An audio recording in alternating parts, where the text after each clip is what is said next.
You think the electricity is yours just because it flows through your meter? Think again, sweetie. In this neighborhood, we share success. And right now, I need a charge. That is exactly what she said to me. No stutter, no hesitation, just pure, unadulterated entitlement staring me in the face, wearing a floral blouse and a smile that looked like it was carved out of dry ice. I looked at her, then I looked at my dedicated Tesla wall connector, and then back at her. I thought I was being pranked.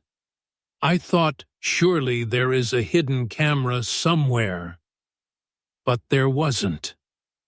There was just Brenda, the HOA President from hell. Most people deal with bad neighbors who play loud music or don't mow their lawn. I had to deal with a woman who believed that my personal property was actually a community asset the moment she decided she wanted it. She wanted free fuel for her new Lexus hybrid. She wanted total submission. But what she got? She got 240 volts of instant karma that didn't just ruin her day. It melted the entire electrical system of her beloved luxury car, sparked a massive fraud investigation, and ended with her being led away in handcuffs, while half the neighborhood watched with popcorn in hand. Buckle up, guys. This isn't just a story about a charger. This is a war of attrition, petty revenge, and high-voltage justice. Let's rewind 3 months. I, 28M, work in cybersecurity. I'm a tech guy. I like my gadgets. I like my peace and quiet. And I like my Tesla Model S. I'd just bought my first house, a nice, detached, single-family home in a gated community that I thought was respectable. The day I moved in, I saw the HOA President, Brenda, patrolling the street. She wasn't walking. She was prowling. She had a clipboard. She was measuring the length of people's grass with a ruler. I'm not joking. A literal ruler. I tried to stay off her radar. I installed my level 2 Tesla charger inside my garage, but because of how my driveway is set up, I sometimes charge with the garage door cracked open if I'm working in the yard. That was my mistake. It was a Saturday morning. I'm washing the car. Brenda pulls up in a brand-new pearl-white Lexus NX plug-in hybrid. She rolls down the window and says, "Nice car," in a sugary tone that sets off immediate alarm bells. I thanked her, but she put the car in park right in the middle of the street, blocking traffic. She gets out, walks up my driveway, ignoring the private property boundary entirely, and points at the cable snaking into my garage. She asked if it was a high-speed charger. When I confirmed it was a level 2, she clapped her hands and said, "Perfect. My trickle charger takes forever. I have a showing in 2 hours. I'm a realtor, you know, and I'm on empty. I'll just pull in and top off." She turned around to pull her car into my driveway. I stood there for a second, my brain buffering, before telling her she couldn't plug in. She laughed a cold, dismissive chuckle and told me not to be stingy, claiming that as HOA President, her driving was for the community, and incidental expenses were covered. When I refused again and pointed her to the public chargers, her face changed. The smile dropped like a guillotine. She walked back up to me, stepping into my personal space, and said, "Listen to me, new guy. We help each other here. If you want to survive in my neighborhood, you'll learn that no isn't a word you say to the board. I need a charge. You have a charger. Don't make this a problem. I told her it was already a problem and to get off my driveway. She stared at me for a solid 10 seconds before giving a terrifying, tight-lipped grin and saying, "Fine, have it your way, but remember, I check the bylaws every single night. I hope your house is perfectly up to code." She got in her Lexus and peeled off. I thought that was the end of it. I was an idiot. 2 days later, I'm working from home when I hear a pounding on the door. Not a knock, a pounding. I open it, and there are 2 police officers standing there, with Brenda looking smugly at her fingernails behind them. The officer told me they received a report of an illegal, unpermitted, high-voltage electrical modification that poses an immediate fire hazard. I explained I had the permits and a certified electrician did the work, but Brenda piped up claiming the HOA bylaws required board approval prior to installation for exterior-facing modifications. She argued that since the cable went outside, it was a loophole and demanded it be disconnected.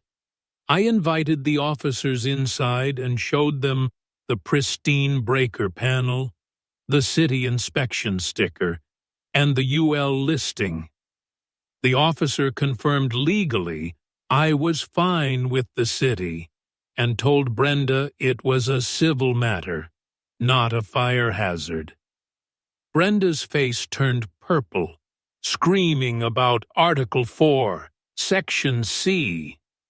But the officer just told her to take it to civil court.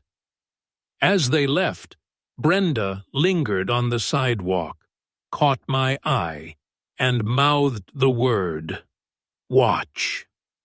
That night, I checked my HOA portal account and saw 3 violations: trash can visible from the street, grass 0.5 inches too high, and unauthorized commercial vehicle in driveway. She was declaring war. But she didn't realize that in her haste to file these bogus fines, she had left a digital footprint. And remember, I work in cybersecurity. I wasn't going to pay the fines. I was going to dismantle her. I started digging. First, I requested the full HOA financial records. Brenda stalled, claiming the portal was down, so I went to the county clerk's office. I pulled the property records for Brenda's house and found she didn't own it. It was in a trust managed by a guy named Gerald Jerry Mack. I also found out her new Lexus was a high-interest predatory lease. When I finally got access to the HOA financials after threatening a lawyer, I noticed a recurring payment of $2,000 a month to J. Mack Enterprises. It was a shell company registered to a UPS store, with Gerald Mack as the agent. It clicked. Brenda wasn't just a Karen. She was broke, leasing a lifestyle she couldn't afford, and funneling HOA money to this Jerry guy. That's why she needed free charging. She was literally insolvent.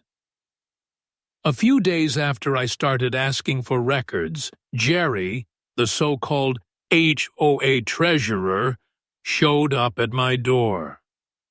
He tried to shake me down, offering to make the fines go away if I gave Brenda access to my charger 3 nights a week. I refused and told him to get off my property. He nodded slowly and said, "Wrong choice." The next morning, my internet line was severed. The next 2 weeks were hell. They towed my car from my own driveway, claiming it was abandoned. Sent a letter claiming my roof shingles were the wrong shade, and even called animal control, claiming I had a vicious pit bull when I don't own a dog. I was losing my mind, but I noticed Brenda was getting desperate. She was pacing outside my house, eyeing the charger. She was running out of money. Then I caught the slip-up.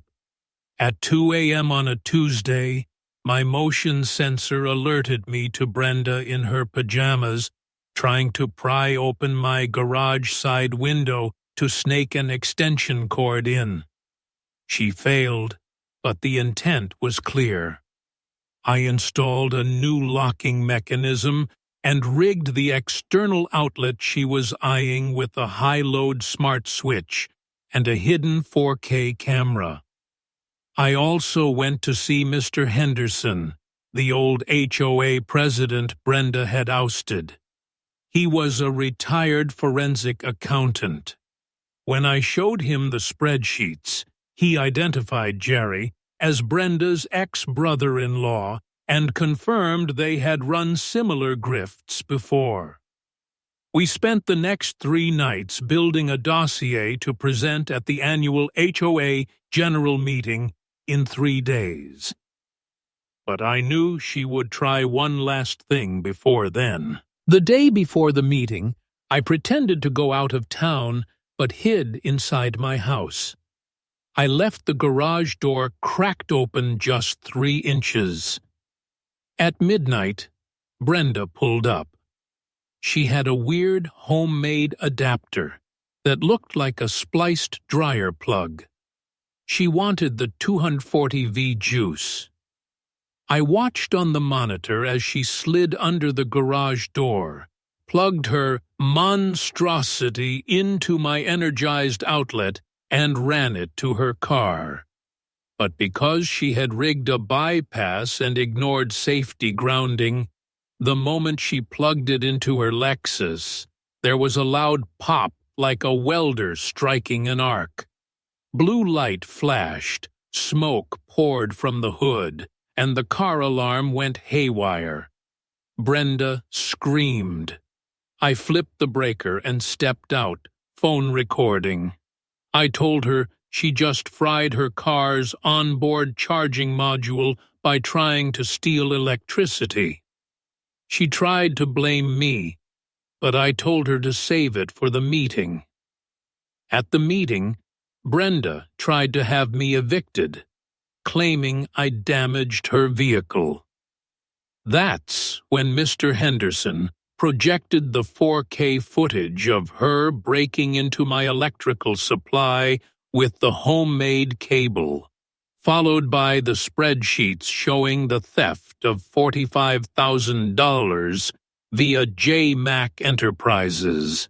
Jerry tried to run, but was caught by police I had called. Brenda froze as she realized it was over. Brenda and Jerry were arrested for fraud, embezzlement, attempted burglary, and vandalism. Her Lexus was totaled, and insurance denied the claim because of her illegal modification, leaving her with a $20,000 debt for a bricked car. The HOA board was dissolved. Henderson was reinstated, and my fines were wiped. I sued Brenda in civil court, and since she has no assets, the court garnished her wages.